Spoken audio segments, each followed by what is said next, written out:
darkness of Cape Henlopen State Park, a ghostly light flickers on the horizon, drawing the lost and the curious into its haunting glow.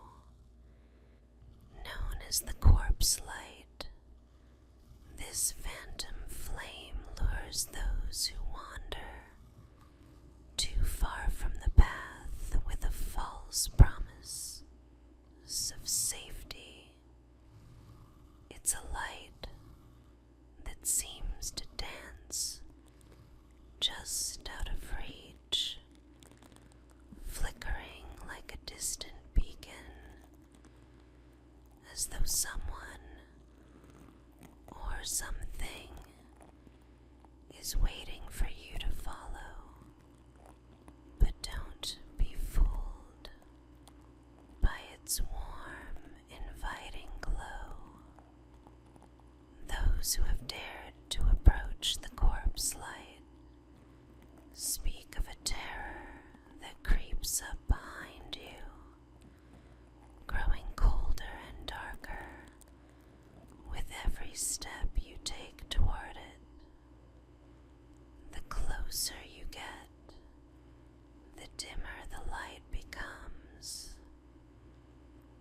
until it vanishes entirely, leaving you lost in a suffocating, unnatural darkness. And that's when the true horror strikes. Some say the light is the soul of a sailor who perished long ago, forever doomed to lead others to their doom. Others whisper that it's a manifestation of something far older, something that preys on the vulnerable. Many who followed it have disappeared without a trace, their final screams swallowed by the night. If you ever see the corpse light flickering in the distance, turn away. The light is a trap, and it will never let you leave.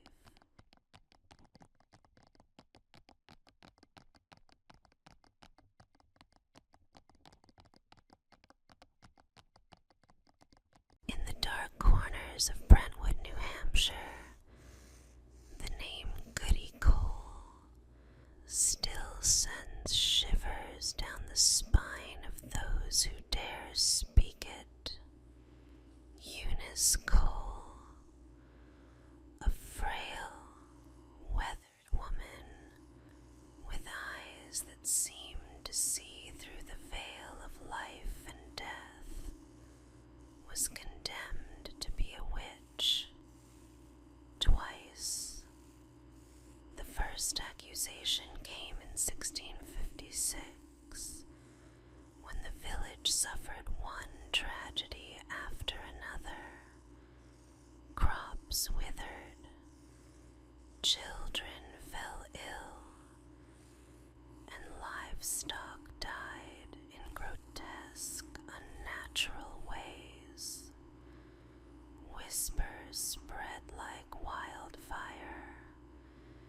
It was her, Goody Cole, they said. She was the one responsible for the misfortune that gripped their town in 1673. The accusations resurfaced with a vengeance. Goody Cole was arrested once more, this time charged with witchcraft after the village saw another wave of disaster. Her name became a curse on every passing wind. People claimed she could curse the very earth beneath their feet.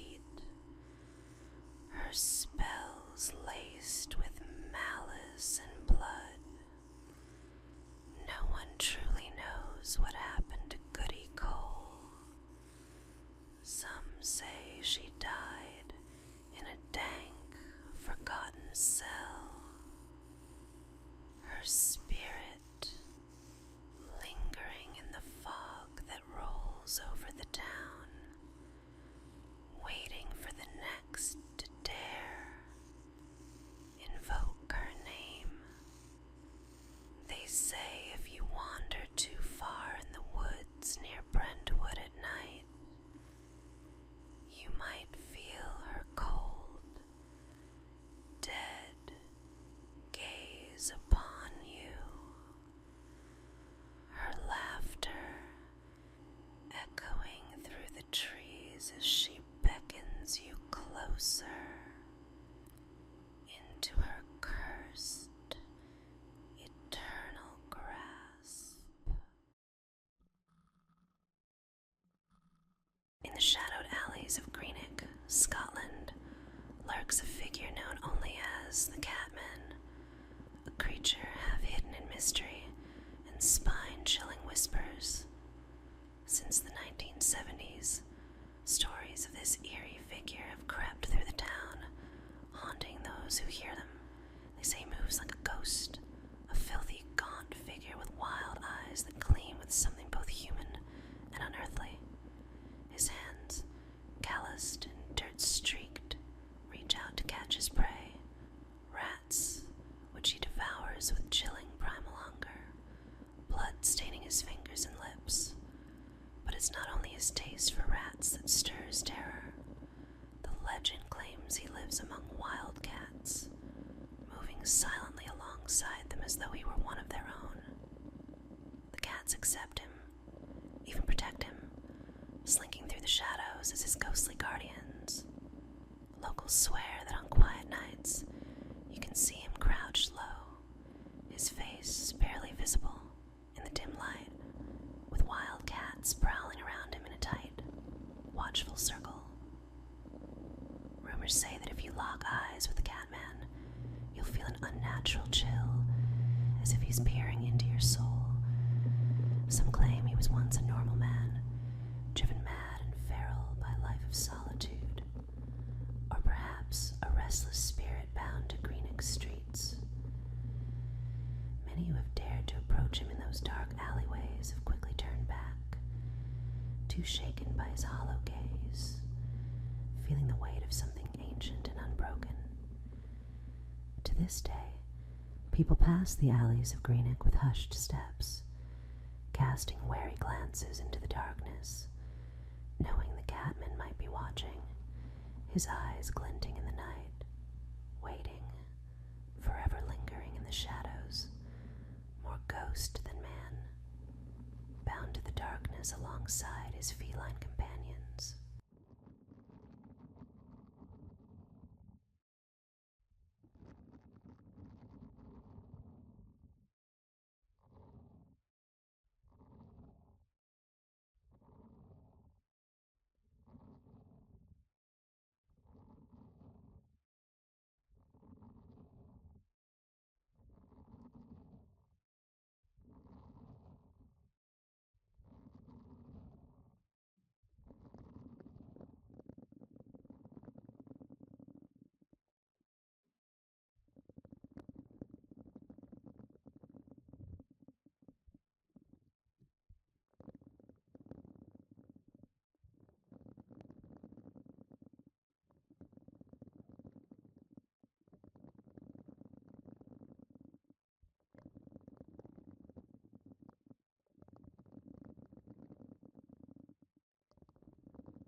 It always begins the same way.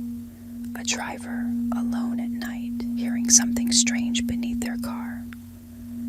A dull, grinding noise, a scraping that sends a shiver up their spine.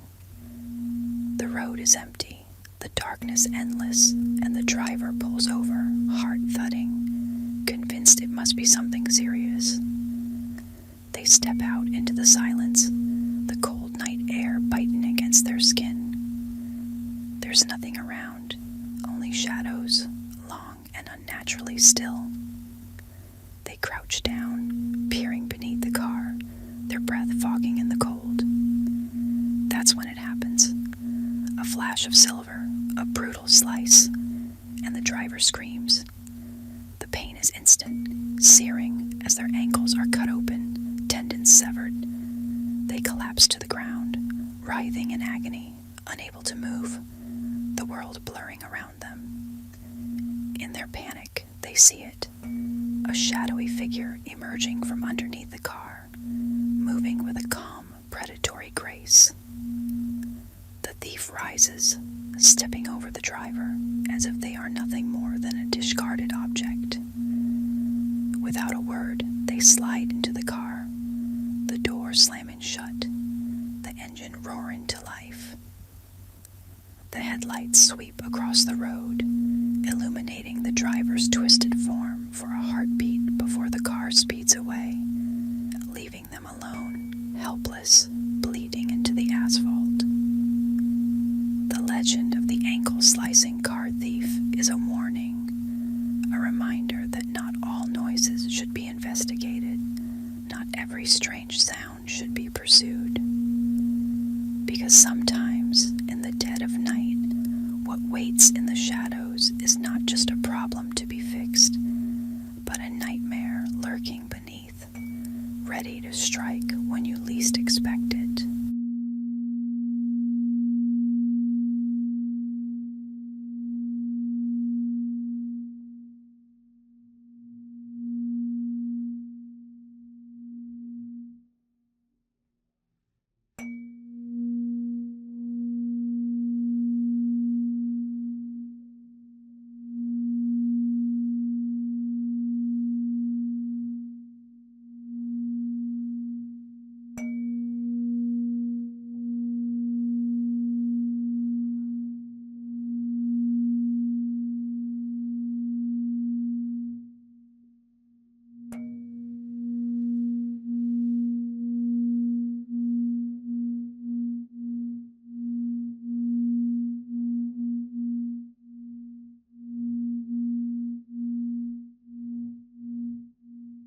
In the murky depths of the Pacific coast, beneath waves that hide countless mysteries, lurks a creature known to locals as Cadborosaurus, or simply Caddy.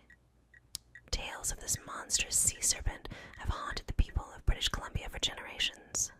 Dark, fearsome, and elusive, Caddy is said to dwell in the cold, shadowy waters of Cadboro Bay, emerging only when least expected to send shivers down the spines of those who dare venture too close.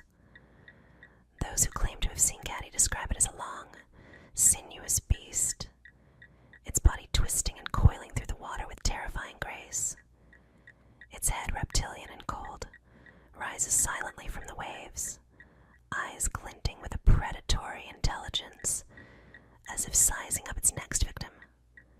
The creature's mouth, lined with razor-sharp teeth, opens in a silent scream, promising a swift end to anything that crosses its path.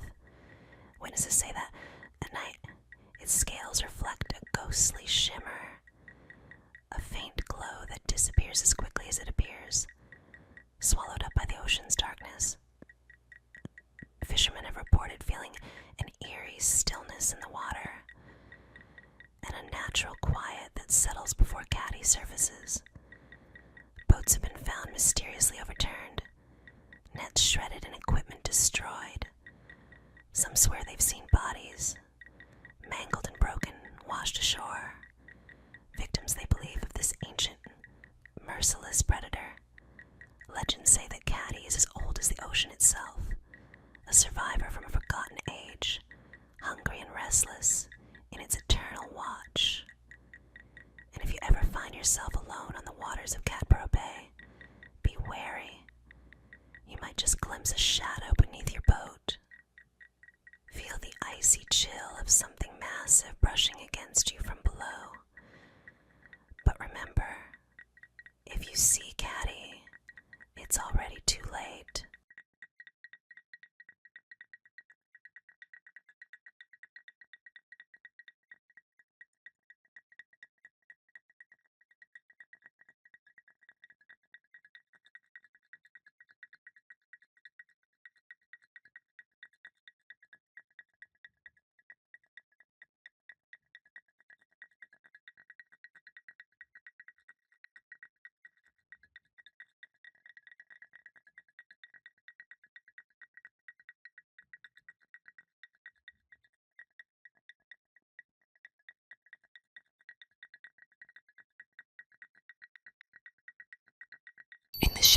woods near Leicestershire, a creature of nightmare prowls, Black Annis, the dreaded blue-faced hag.